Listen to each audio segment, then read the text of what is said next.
You always thought you were too smart for this. You read the warnings. You knew about scammers. You even helped your neighbor once, when she almost got caught in one of those IRS phone scams. But here's what they don't tell you about fraud. It doesn't come dressed like a criminal. It comes dressed like help. It sounds like concern. It feels like someone finally understanding exactly what you need. And by the time you realize what's happening, you've already given away more than money. You've given away your trust, your dignity, and sometimes your entire future. This is the story of how I lost everything I spent 67 years building.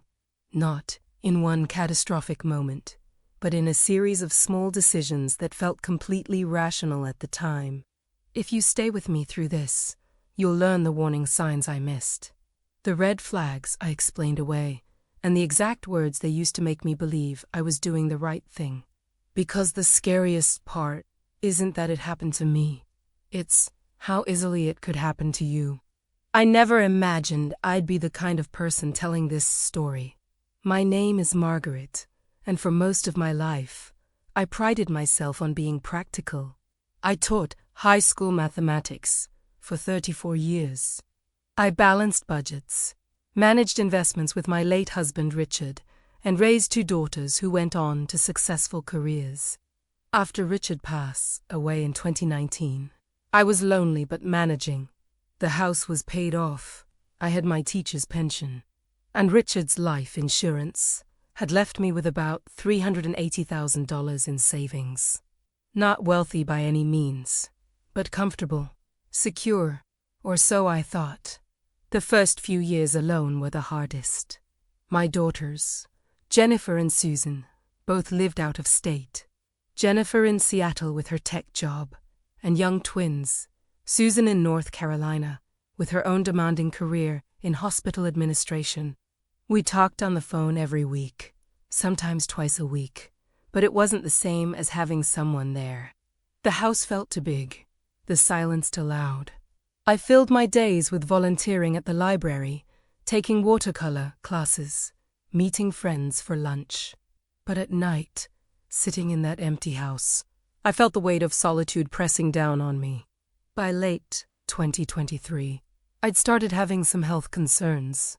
Nothing catastrophic, but my blood pressure was creeping up. My knees ached going upstairs. And I'd had a small scare with an irregular heartbeat that landed me in the emergency room one Tuesday afternoon. The doctors said it was nothing serious, just atrial fibrillation that they could manage with medication, but it shook me. Suddenly, I was acutely aware of being 73 years old and living alone. What if something happened? What if I had a stroke and nobody found me for days? I started researching assisted living facilities, just to have a plan. The prices horrified me. Even the decent places were running $5,000 to $7,000 a month. I did the math over and over, trying to make the numbers work with my pension and savings. It was possible, but it would eat through everything much faster than I'd anticipated. And what about long-term care if I needed it? Nursing homes were even more expensive. The anxiety kept me up at night, lying in the dark doing calculations in my head, watching my carefully saved money disappear in projections and worst-case scenarios. Before you judge me for what I'm about to tell you, you need to understand my mindset. I wasn't looking for easy money. I wasn't greedy. I was scared. And when you're scared, when you're alone, when you're trying to solve problems that feel overwhelming, you become vulnerable in ways you never expected. If you've found value in this story so far, I deeply appreciate if you could subscribe to this channel. Sharing these experiences isn't easy, but if it helps even one person avoid what happened to me, it's worth it. Your subscription helps more people find these warnings before it's too late. The first contact came in February 2024, though I didn't recognize it as the beginning of anything at the time. I received a letter in the mail, official looking, from something called the Senior Financial Protection Bureau. The letterhead was professional, the language formal and reassuring. It explained that many seniors were losing money to investment fraud and estate planning scams, and that they offered free consultations to help people protect their assets. There was a phone number and a name, David Patterson, Senior Financial Advocate. I almost threw it away. Almost. But that night, lying awake again worrying about money, I kept thinking about it. Free consultation. What could it hurt to just talk to someone? I'd been feeling so overwhelmed trying to figure everything out on my own. The next morning, I called the number. David Patterson had a warm, professional voice. He sounded maybe 50, with just a slight Southern accent that reminded me of my uncle. He asked me about my situation with genuine seeming interest. How long had I been widowed? Did I have family nearby? What were my main financial concerns? I found myself opening up more than I'd intended. I told him about Richard, about my daughters being far away, about my health scare and my worries about the future. He listened. Really listened. Then he said something that made perfect sense to me at the time. Margaret, you've worked hard your entire life. You've been responsible. The last thing you deserve is to have your security threatened by predatory fees or poor planning. What I do is help people like you protect what you've earned and make sure it's positioned to take care of you for as long as you need it. We talked for nearly an hour that first time. He never once asked me for money. He didn't try to sell me anything. He just asked questions and offered general advice. He told me about how banks and investment firms often charged hidden fees that eroded savings. How many seniors didn't realize they could be getting better returns. How important it was to have the right legal protections in place. Before we hung up, he asked if he could send me some educational materials about financial protection strategies for retirees. I said yes. The materials arrived a week later. A glossy booklet that looked professionally printed, full of information about estate planning, investment protection, and senior financial rights. It all seemed legitimate. It even had testimonials from other seniors who'd worked with the organization. I read it cover to cover, highlighting sections that seemed relevant to my situation. David called again 2 weeks later to see if I'd received the materials and if I had any questions. Again, we talked for a long time. He never pushed. He was patient, educational, almost grandfatherly despite being younger than me. He explained complicated financial concepts in ways I could understand. He made me feel smart, not patronized.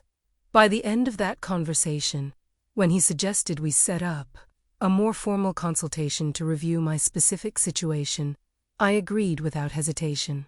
That consultation happened over the phone in early March. David had me gather my basic financial documents. Nothing sensitive yet, just general information about my pension, my savings balance, my monthly expenses. We went through everything together.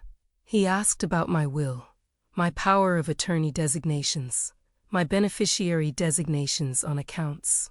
This is where he planted the first seed of what would become my undoing. Margaret, he said, his voice taking on a more serious tone, I want to be straight with you about something. The way your accounts are currently structured, if something were to happen to you, your daughters are going to lose a significant portion of your estate to taxes and probate fees. We're talking potentially $40,000 to $60,000 that should go to them but will instead go to the government and lawyers. My stomach dropped. $60,000. That was money I'd planned for them to inherit, to help with their own futures, maybe their children's college funds. The idea of it being eaten up by fees and taxes horrified me. However, David continued, there are completely legal strategies to restructure your assets in ways that protect them from these losses. It's not complicated, but it does require some specific steps. Would you like me to explain how it works? Of course, I wanted to know. He explained something about creating a trust structure, moving money into protected accounts. Updating beneficiary designations in specific ways that minimize tax exposure.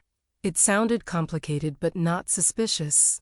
He used terms I'd heard before: living trust, irrevocable trust, tax-advantaged accounts.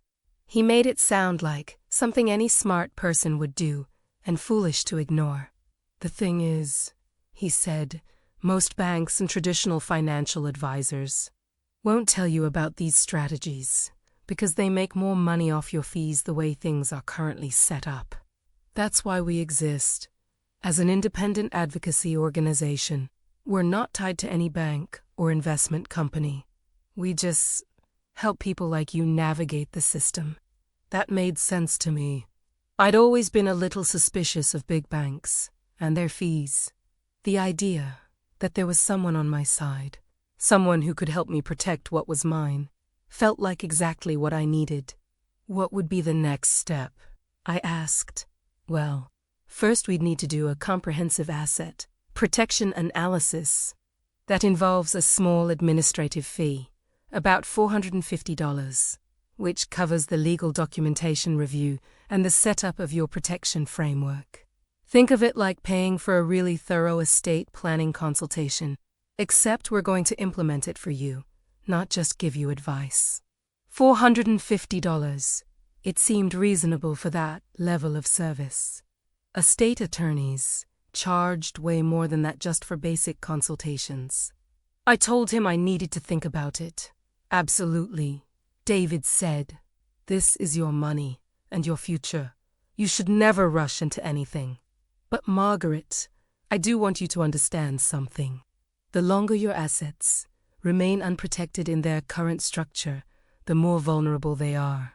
Not just to tax exposure, but to other risks you might not even be aware of. Identity theft, fraudulent claims, even healthcare liens if you ever need long-term care. The sooner we get this protection in place, the better. After we hung up, I sat at my kitchen table for a long time, looking at the papers spread out in front of me.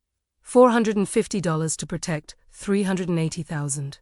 It was barely a fraction of a percent. And if it could save my daughters tens of thousands in the long run, wasn't it my responsibility as their mother to do it? I called David back the next day and told him I wanted to move forward. He was pleased, but not pushy about it. He explained that I'd need to pay the administrative fee first, and then we'd schedule a time to go through the paperwork together. He said they couldn't accept credit cards because of banking industry regulations around financial services. Something about avoiding conflict of interest with credit card companies. He asked if I could do a direct bank transfer or send a cashier's check. A small warning bell went off in my head. Why not credit cards? But David had an answer for everything. He explained that credit card companies charged high processing fees that would ultimately come out of the protection they could provide me. They kept costs low by avoiding those fees. It made economic sense, even if it felt slightly unusual. I went to my bank and got a cashier's check for $450, made out to Senior Financial Protection Bureau. I mailed it to an address in Delaware that David had provided. He called 3 days later to confirm they'd received it. And we scheduled a phone appointment for the following week to begin the asset protection process. That appointment lasted almost 3 hours. David had me go through every account, every investment, every asset I owned. He took notes on everything. He asked about my daughters, their full names, their addresses, their employment information, explaining he needed it for the beneficiary protection protocols. It all seemed thorough and professional. At the end of the call, he said he'd work with their legal team to draft the necessary documents and would call me back within a few days. When he called again, his tone was slightly more urgent. "Margaret, I've got good news, and news that requires immediate attention. The good news is we can definitely get your assets protected. The legal team has prepared all the documentation. The situation that requires attention is that your current asset structure is actually more vulnerable than I initially realized. You have what they're calling a high-risk exposure situation. What does that mean? I asked, feeling my anxiety spike. It means that, if any kind of claim were filed against you, whether that's a healthcare lien, a creditor claim, even a slip and fall on your property, your savings would be the first thing seized. Right now, everything is sitting in accounts that are legally exposed. We need to move quickly to transfer them into the protected trust structure before any kind of claim could be filed. But I don't have any claims against me, I said. Not yet, David said, and something in his voice made me feel cold. But Margaret, these things can happen without warning. Someone trips on your sidewalk, they file a suit, and before you know it, a judge has frozen your accounts pending the outcome. I've seen it happen to people who thought they were safe. I'm not trying to scare you. I'm trying to protect you. He let that sink in, then continued. The process is straightforward. We've already set up the protected trust account in your name. All you need to do is transfer your savings into it, and once it's there, it's legally shielded. Then we'll work on moving it into the optimal investment positions. But the first priority is getting it protected. Transfer all of it.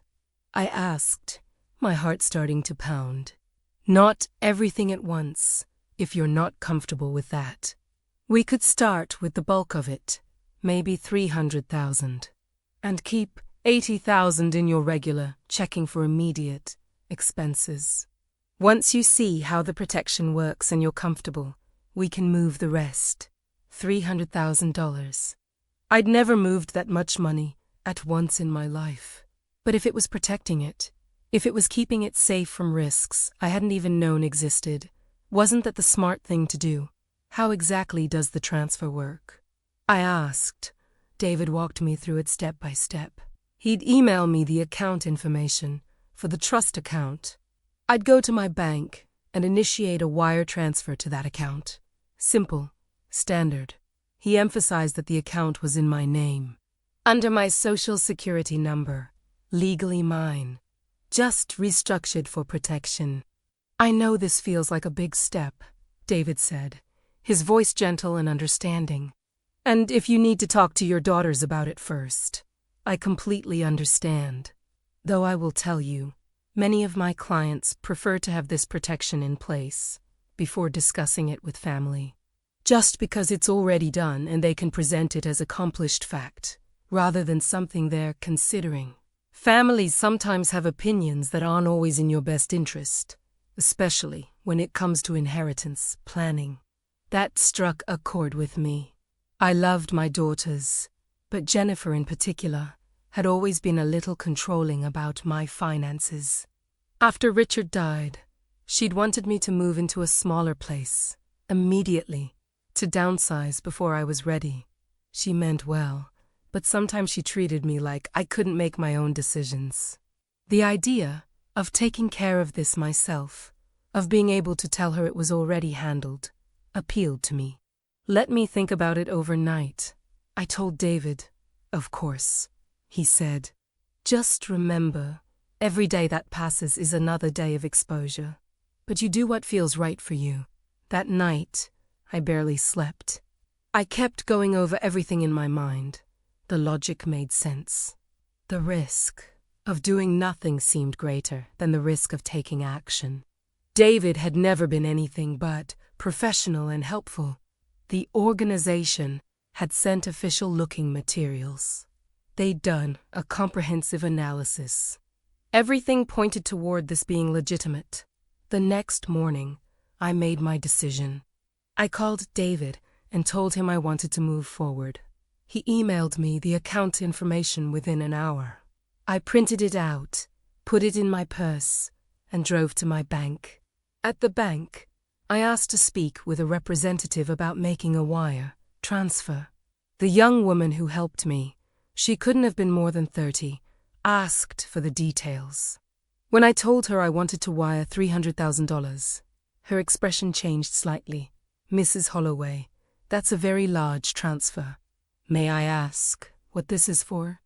I explained about the asset protection trust, about restructuring my savings for security.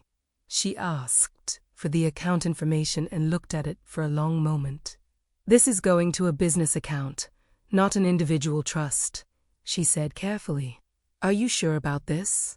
A flash of defensiveness rose in me. Everyone seemed to think I couldn't handle my own affairs. "It's a trust management company," I said firmly. "They're restructuring my assets for protection." She looked at me with what might have been concern or might have been condescension. "Mrs. Holloway, I have to ask, have you spoken with a lawyer about this independently?" "The company has lawyers," I said. "They're the ones who set this up."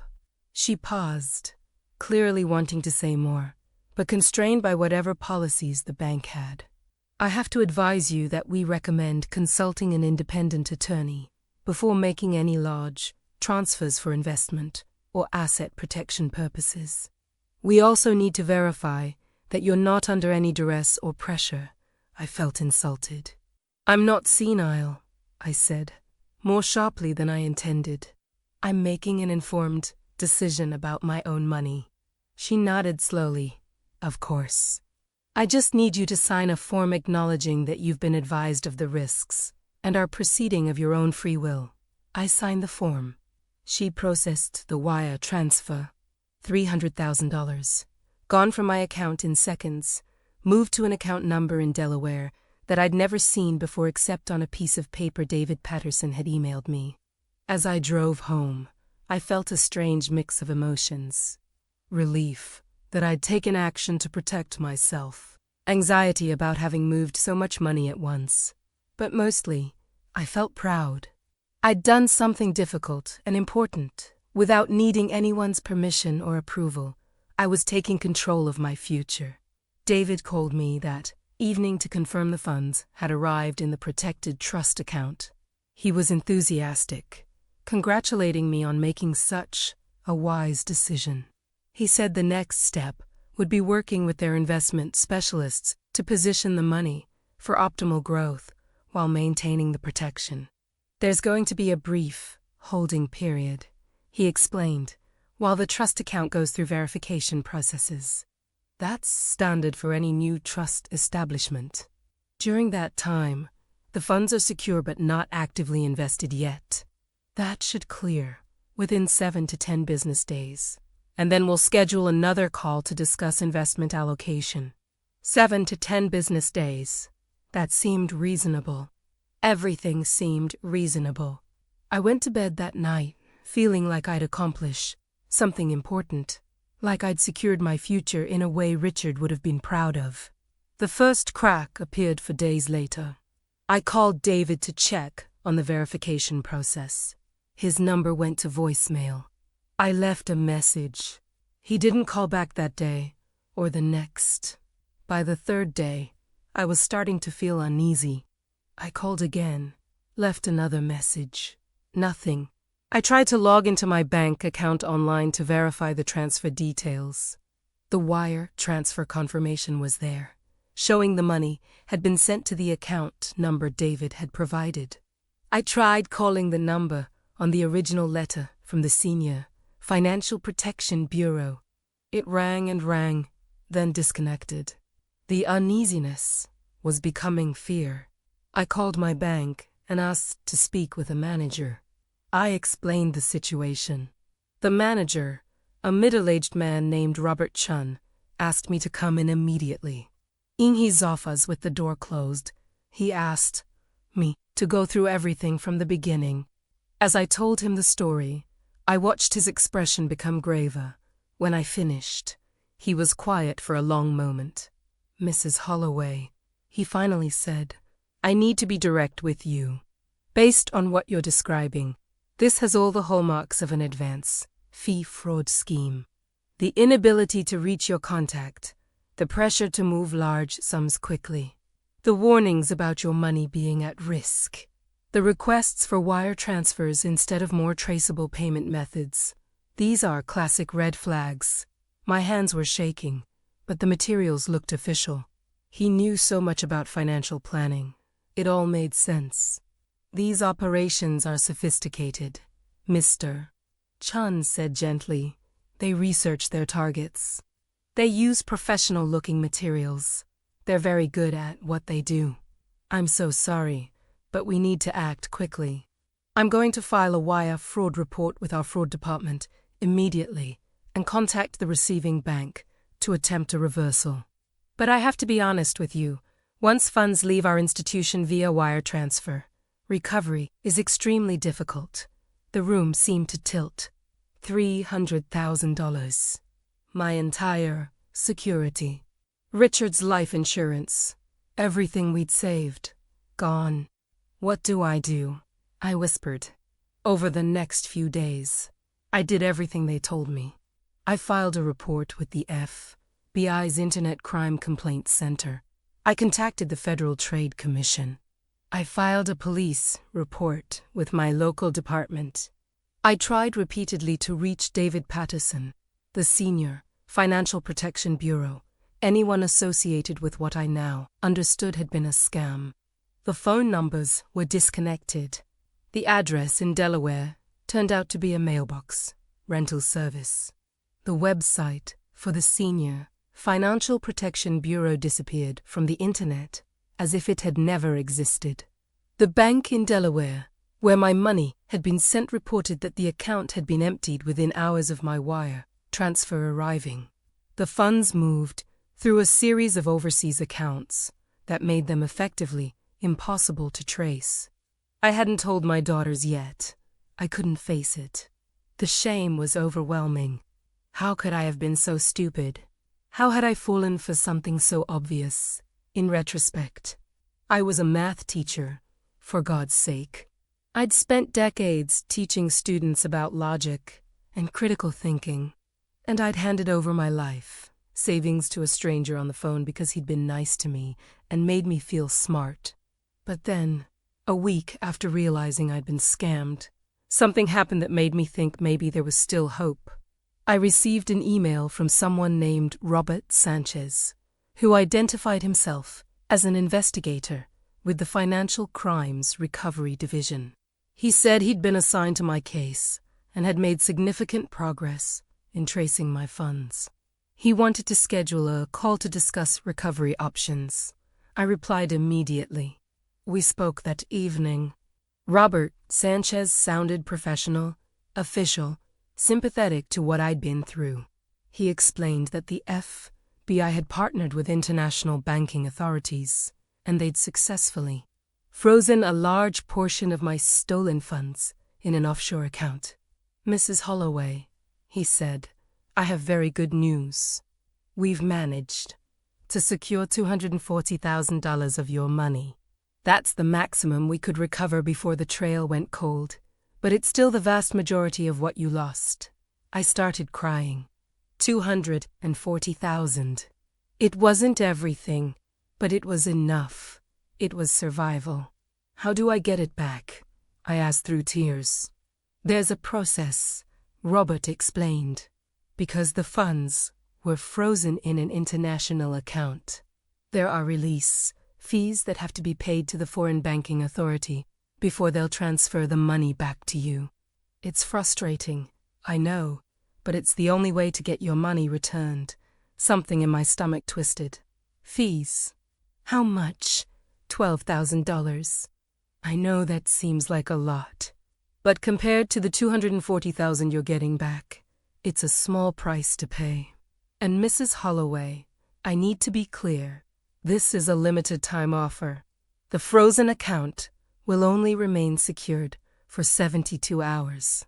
After that, the foreign bank will release it back into circulation and you'll lose it permanently. I felt like I couldn't breathe. $12,000. I only had about $80,000 left in my checking account. Paying that fee would cut deeply into the little security I had remaining. But if it meant getting back $240,000. Have you ever been in a situation where you had to decide whether throwing good money after bad was actually your only hope of salvation? Leave a comment below sharing your experience. Sometimes hearing that we're not alone in these impossible decisions is the only thing that helps. And please, if this story is resonating with you, take a moment to like this video. It helps more people find these warnings before they need them. I told Robert Sanchez I needed time to think about it. He said he understood, but emphasized the urgency. 72 hours. That's all I had. I hung up and sat in the dark kitchen, my mind racing. I thought about calling my daughters, but what would I tell them? That I'd lost everything, that I'd fallen for a scam, and now I was being asked to pay money to get money back, which might itself be a scam. They'd tell me not to pay. They'd tell me it was obviously fraud. But what if they were wrong? What if this was my one chance to fix the terrible mistake I'd made? I spent that entire night researching recovery scams online.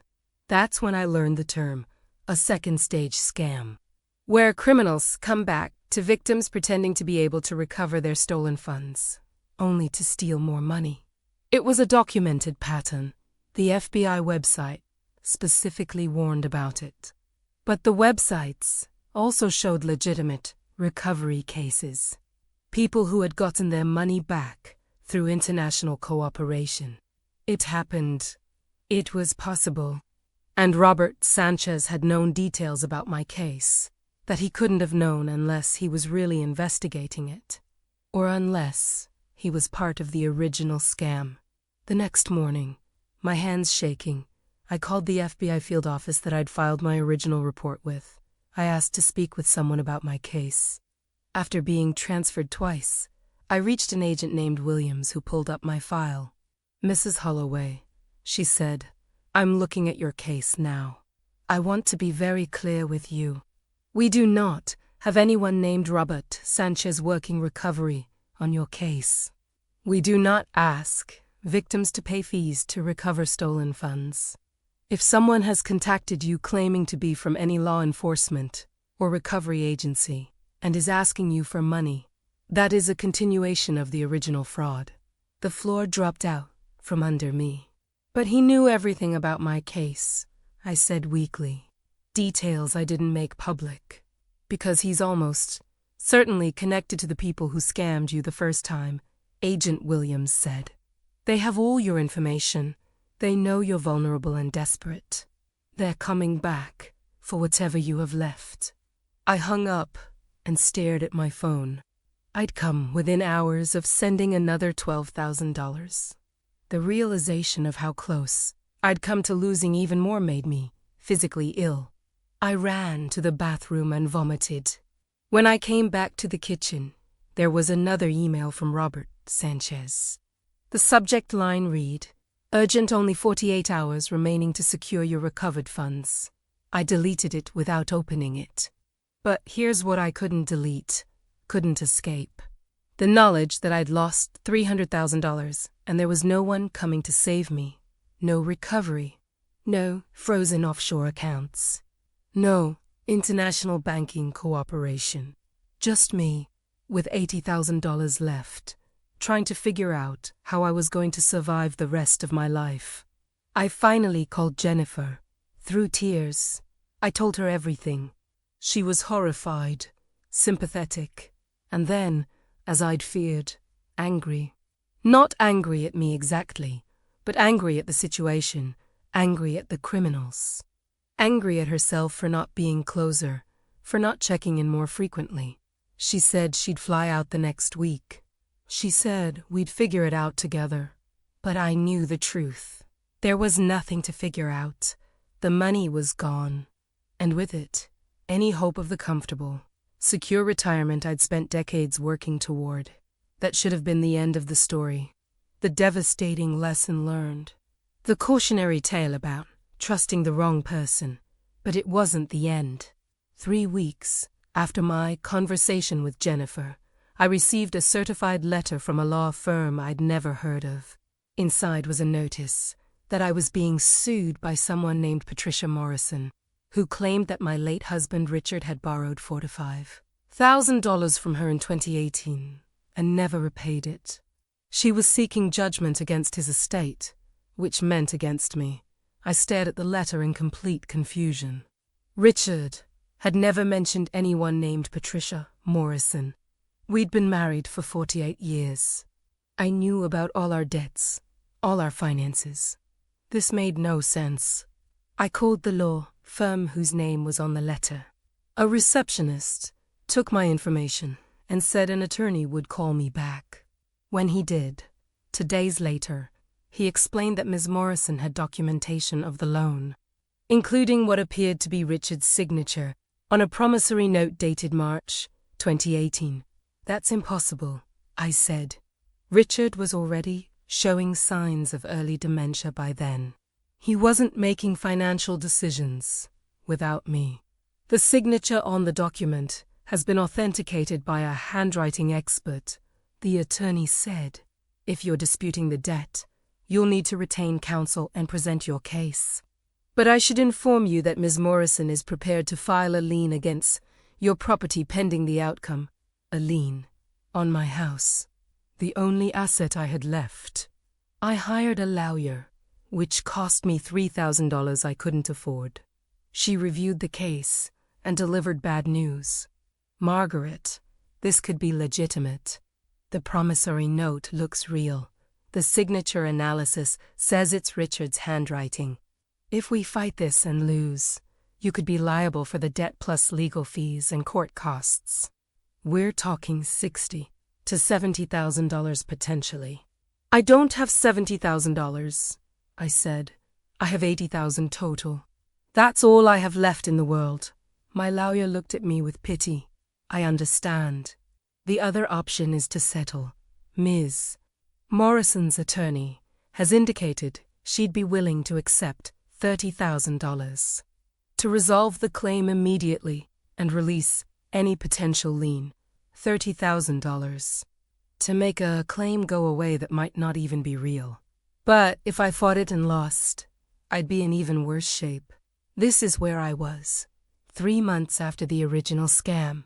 I'd lost $300,000 to fraud.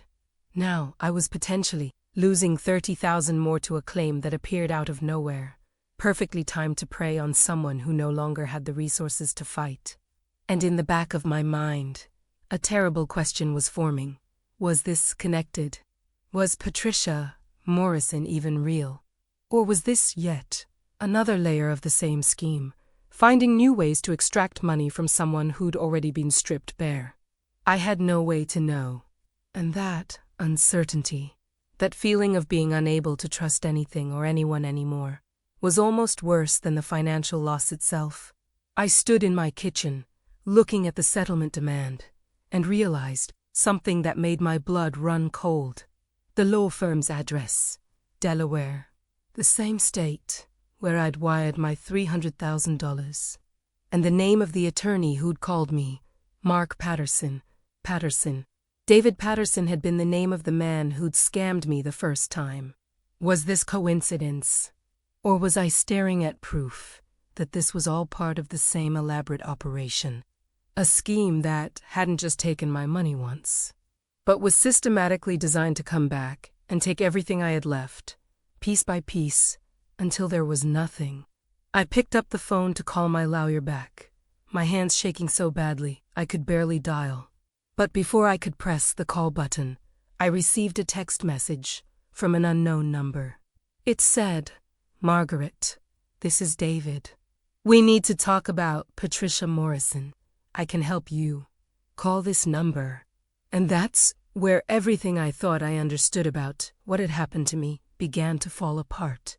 I need to continue from the cliffhanger where Margaret received a text from David saying he can help her with Patricia Morrison.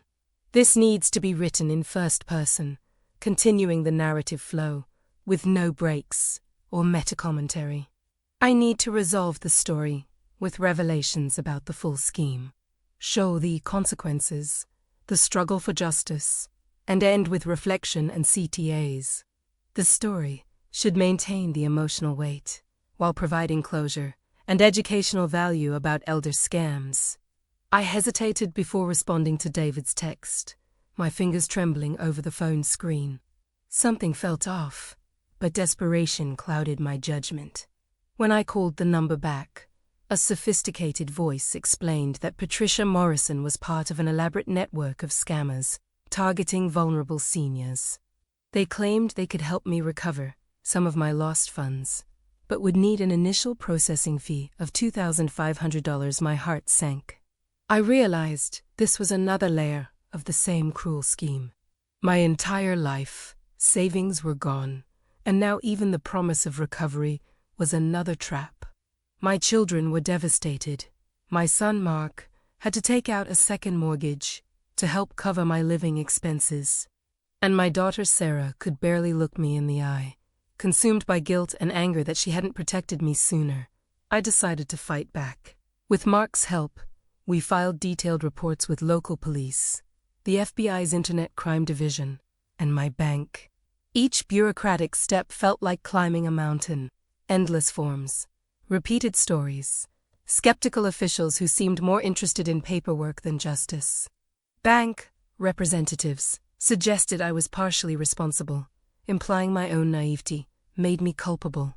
Months of investigation revealed a shocking truth. The scam was part of an international criminal network operating across multiple countries.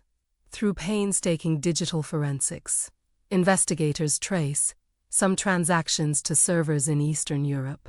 A breakthrough came when a whistleblower inside one of the criminal groups provided crucial evidence about their recruitment and manipulation techniques. While I didn't recover all my money, the investigation led to several arrests.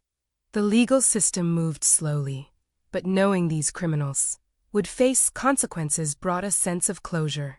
More importantly, I committed myself to warning other seniors about these sophisticated traps.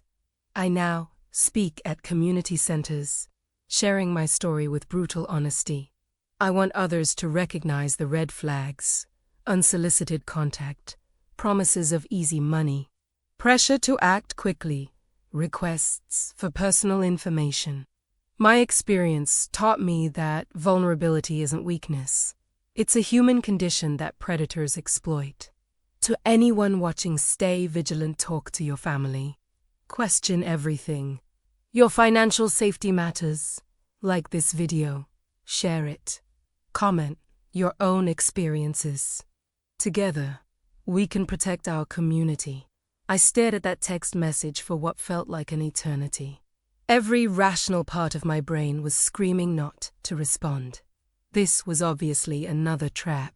David Patterson, or whoever had been using that name, was the person who'd stolen my life savings.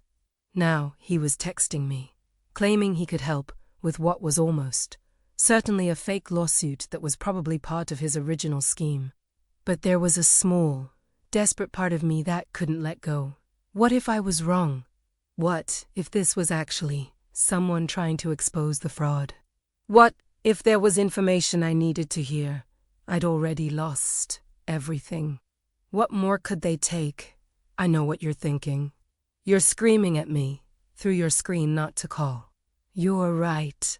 But when you're drowning, you grab at anything that looks like it might keep you afloat, even if it's pulling you down further. I called the number. A man answered on the second ring. Margaret, thank you for calling. I know you have no reason to trust me, so I'm going to be very direct. My name isn't David Patterson. It's Michael Torres, and I'm a private investigator. The man you knew as David Patterson was using a false identity. His real name is Kenneth Braxton, and he's part of an organized fraud ring that's been operating for over 6 years. My head was spinning. Why would I believe anything you're telling me? Because I'm not asking you for money, he said. I'm telling you that Patricia Morrison doesn't exist. That lawsuit is fake. It's the same group that took your $300,000, coming back for round 3. First the asset protection scam, then the recovery scam with Robert Sanchez, now the fake debt claim.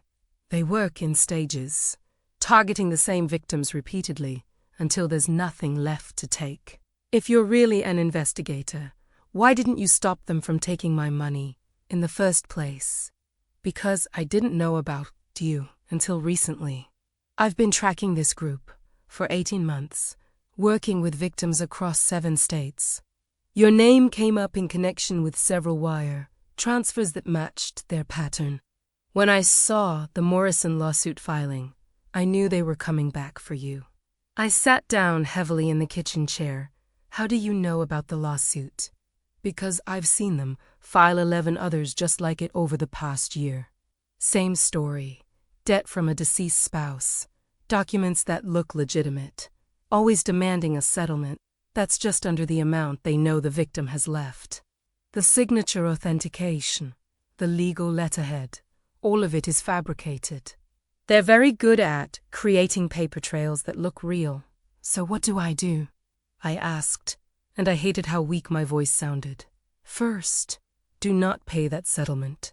Second, you need to forward me everything you have, every email, every document, every phone number.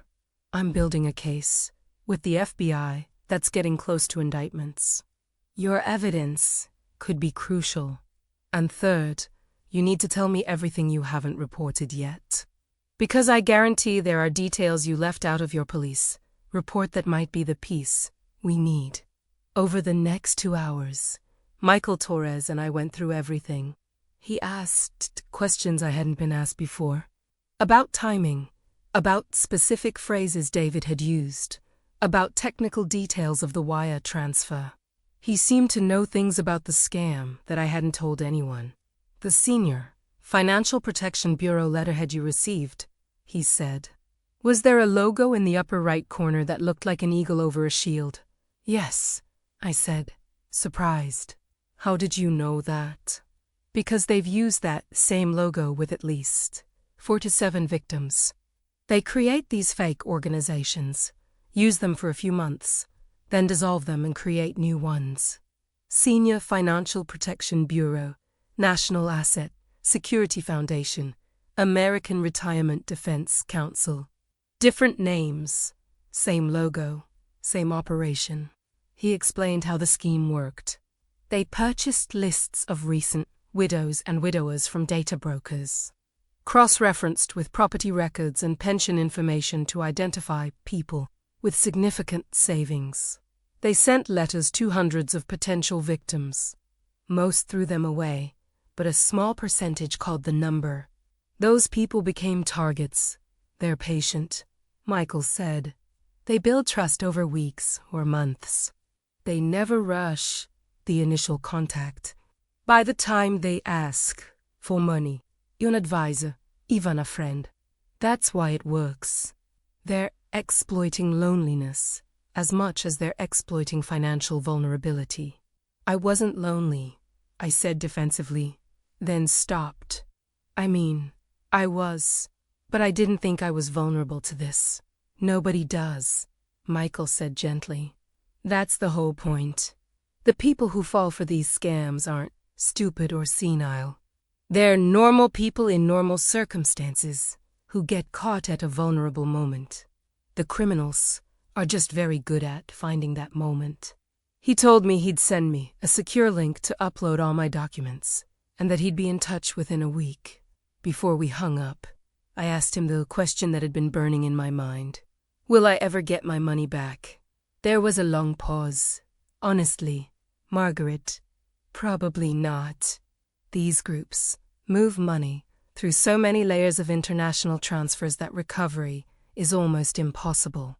But if we can build a strong enough case to prosecute them, we can stop them from doing this to other people. That might have to be enough. It wasn't enough, but it was something. I called Jennifer that night and told her about Michael Torres. She was skeptical, convinced it was another scam. She made me send her all the information so she could verify it. 2 days later, she called back. Mom, I contacted the FBI field office. Michael Torres is real. He's a licensed private investigator who's been consulting with them on elder fraud cases. Everything he told you checks out. The relief I felt was enormous, but it couldn't erase the damage that had already been done. Jennifer flew out the following weekend, and we spent 3 painful days going through my finances, looking at what was left and what my options were. The reality was stark. I had $77,000 remaining in my checking account after paying my lawyer. My pension was $1,800 a month. The house was paid off, but needed repairs I couldn't afford. Property taxes were $6,000 a year. Insurance, utilities, food, medications, everything added up to more than my pension covered. I was going to have to dip into my remaining savings every month just to survive. Jennifer wanted me to sell the house and move in with her in Seattle. Susan, when we called her, suggested a small apartment in a senior community. Both of them were trying to help, but I could hear the frustration in their voices. The unspoken question, how could you let this happen? I know you're both angry with me, I finally said. Jennifer's face softened. Mom, we're not angry with you. We're angry at the people who did this. We're angry at ourselves for not being here, for not checking in more, for not noticing you were struggling. I wasn't struggling, I said. I thought I was handling everything fine. That's what made me such a perfect target. Over the next month, I did everything Michael Torres asked. I compiled every document, every email, every phone record. I wrote out detailed timelines of every conversation I'd had with David Patterson, with Robert Sanchez, with the lawyer who'd called about Patricia Morrison. I even went back through my credit card statements and found the $4-100-50- cashier's check receipt that had started everything. Michael connected me with 3 other victims who'd been scammed by the same group. We compared notes and realized that our experiences were nearly identical. The same language, the same progression, even the same voice on many of the phone calls. Kenneth Braxton had used different names with each of us, but it was clearly the same person. One of the other victims, a man named Harold from Arizona, had lost $420,000. Another, a woman named Betty from Virginia, had lost $290,000. The third, James from Texas, had lost $360,000. Together, just the 4 of us had lost over $1.3 million. There are at least 40 other victims we've identified, Michael told us in a conference call. The total loss is estimated at over $18 million. This isn't just a scam. It's a sophisticated criminal enterprise. Hearing those numbers should have made me feel less alone. Instead, it made me realize the scope of the devastation. $18 million stolen from elderly people who'd worked their entire lives to save it. How many lives had been destroyed? How many people were now facing poverty in their final years because they'd trusted the wrong person? The FBI investigation moved slowly. Michael warned us that building a federal case took time, especially when the criminals were using international banking systems and false identities, but progress was being made. They'd identified several of the offshore accounts. They'd tracked some of the IP addresses used to send emails. They'd even identified a suspect location for Kenneth Braxton. 6 months after I'd first wired my money, I got a call from Agent Williams, the FBI agent I'd spoken with early on. Mrs. Holloway, I wanted to let you know that we've made arrests in your case. Kenneth Braxton and 4 associates were arrested this morning in South Florida. We've also executed search warrants on several properties and frozen multiple bank accounts. I should have felt vindicated. Instead, I just felt tired. Does this mean we get our money back? We've seized about $2.1 million in domestic accounts, Agent Williams said. If the case results in convictions, that money will be distributed among the victims through a restitution process. But, Mrs. Holloway, I need to be clear with you. The amount seized is only a small fraction of what was stolen. Even if you receive restitution, it's unlikely to be more than 10 to 15% of your loss. 10 to 15% of $300,000. $30,000 to $45,000 at best. Better than nothing, but nowhere near enough to undo the damage. The criminal case took another year to work through the system. Kenneth Braxton and his associates were charged with wire fraud, conspiracy, money laundering, and targeting vulnerable adults. The evidence was overwhelming. The communications records, the financial transactions, testimony from dozens of victims. They all pleaded guilty as part of a plea deal. I attended the sentencing hearing. I wanted to see the face of the man who'd destroyed my security. Kenneth Braxton was younger than I'd expected, maybe 4 to 5, ordinary looking.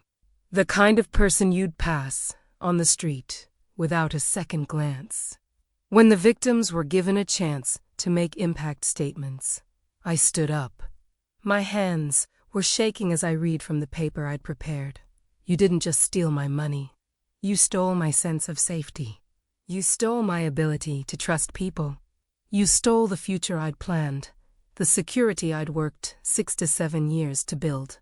You made me doubt my own judgment, question my own intelligence, feel shame in front of my children. The financial damage can be calculated, but the psychological damage, the way you made me feel worthless and stupid and afraid, that's something I'll carry for the rest of my life. Kenneth Braxton didn't look at me. He stared at the table in front of him, showing no emotion. The judge sentenced him to 12 years in federal prison. His associates received sentences ranging from 5 to 8 years. The judge also ordered full restitution to all victims, though she acknowledged that the amount available for restitution was far less than the total losses. 8 months later, I received a check for $38,600. My share of the seized assets, divided among all the victims. It helped, but it didn't come close to filling the hole in my finances or my sense of security. I'd made other changes by then. I'd sold the house, unable to afford the upkeep and property taxes on my reduced resources. I'd moved into a small 2-bedroom apartment in a senior living community that Jennifer helped me pay for. My pension and what was left of my savings, supplemented by some financial help from my daughters, covered my basic expenses. I was surviving, but the comfortable retirement I'd envisioned was gone. The psychological impact was harder to measure, but more persistent. I became suspicious of every phone call, every piece of mail, every friendly interaction. When someone at the senior center offered to help me set up my new smartphone, I declined, afraid they were trying to access my information. When a financial advisor gave a presentation about retirement planning, I sat in the back and trusted nothing he said. My therapist, a kind woman named Dr. Chun who specialized in trauma, told me I was experiencing symptoms of financial PTSD. What happened to you was a violation, she said. It's natural to feel hypervigilant and distrustful, but we need to work on not letting those feelings control your life. It took time, a lot of time. Slowly, I began to rebuild some sense of normalcy. I joined a support group for fraud victims, where I met others who understood what I'd been through without judgment. I volunteered at the library again, finding purpose in helping others. I learned to recognize the difference between healthy caution and paralyzing fear. But I'll never be the person I was before.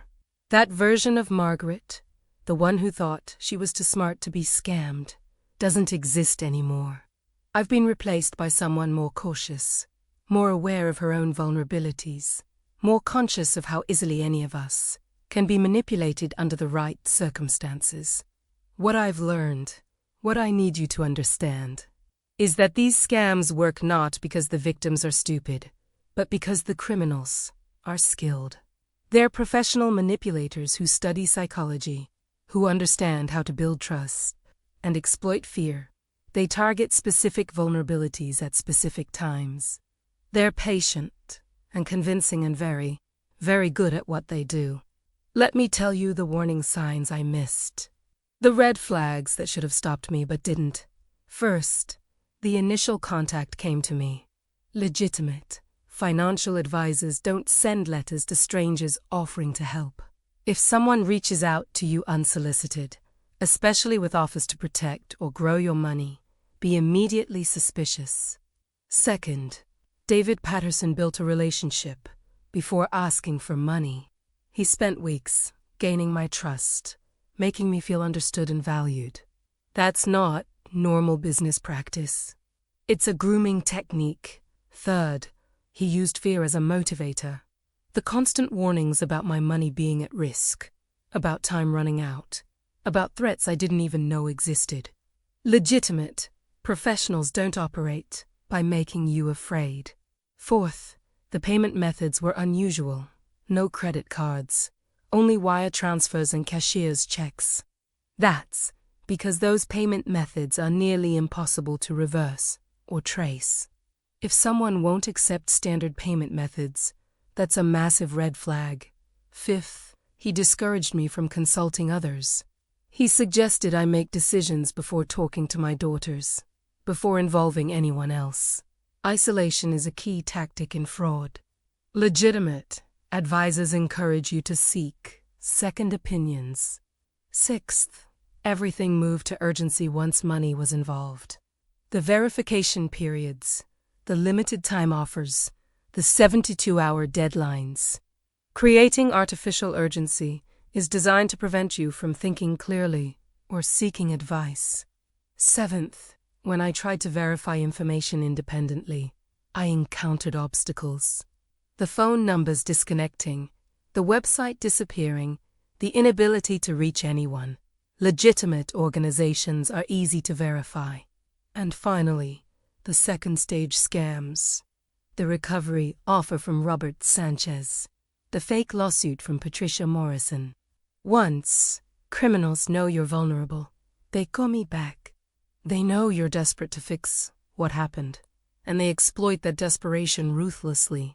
If you're watching this, and something in my story sounds familiar, if you've been contacted by someone offering financial help or warning you about risks, please stop. Don't send money. Don't provide personal information. Talk to someone you trust. Call your local FBI office. Contact the Federal Trade Commission. Report it to your bank. Do not assume you're too smart to be fooled, because that's exactly what I thought. And if you've already been scammed, please know that you're not alone and you're not stupid. You were targeted by professionals who do this for a living. It's not your fault. Report it immediately. Document everything. Connect with victim support groups. Get therapy if you need it, because the psychological damage is real and significant. And forgive yourself. That's the hardest part, but it's essential. My life now is smaller than I'd planned. I live in a modest apartment instead of my family home. I worry about money in ways I never expected to at 75 years old. I rely on my daughters for help, which goes against everything I worked for. But I've also found unexpected resilience. I've met people in the fraud victim community who've become genuine friends. I've become an advocate, speaking at senior centers and community groups about fraud prevention. I've turned my worst experience into something that might help others. The money is mostly gone, and I've accepted that it's not coming back. Kenneth Braxton is in prison, which provides some justice, but doesn't undo the damage. What I have now is knowledge, awareness, and a mission to make sure others don't fall into the same trap I did. 3 months ago, I met a woman at the senior center who mentioned she'd received a letter about asset protection services. My blood ran cold. I asked her to show me the letter. Different company name, but the same logo, the same language, the same tactics. I sat with her for 2 hours, telling her my story, showing her the warning signs. She threw the letter away and thanked me with tears in her eyes. That moment made everything I'd been through feel slightly more bearable. I couldn't save myself, but maybe I could save her. Maybe I could save you. If you found this story valuable, if it taught you something or warned you about something you didn't know to watch for, I'm asking you to do something important. Please like this video, please subscribe to this channel, but most importantly, please share this with someone who needs to hear it. Your mother, your grandmother, your elderly neighbor, anyone in your life who might be vulnerable to this kind of fraud.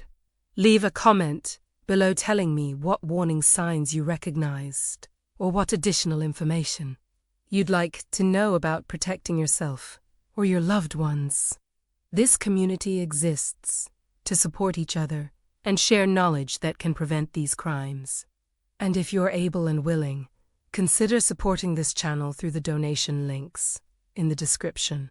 Creating these detailed, honest accounts of fraud experiences takes time and emotional energy. Your support helps ensure these warnings reach more people before they become victims. I never thought I'd be the person in the cautionary tale. I thought I was educated, careful, aware. But here I am living with the consequences of misplaced trust and sophisticated manipulation. Don't let pride or confidence make you vulnerable the way it made me vulnerable. I'll leave you with one final thought. The man I knew as David Patterson spent months earning my trust. He was patient, knowledgeable, and convincing. He said all the right things. But you know what a legitimate financial professional would have told me to do with that $300,000? Keep it exactly where it was, in my FDIC-insured bank account, where it was already safe. That's the truth I wish I'd known before it was too late. Your money is safest where it already is, in institutions you've already verified, in accounts you've already established. If someone tells you it needs to be moved for protection, they're lying.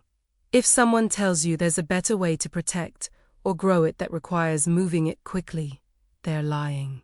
If someone creates urgency around decisions involving your life savings, they're lying. Trust your instincts. Talk to Putekio, Jimmy. And remember that, if something feels wrong, it probably is, no matter how professional or convincing it seems. Thank you for staying with me through this difficult story.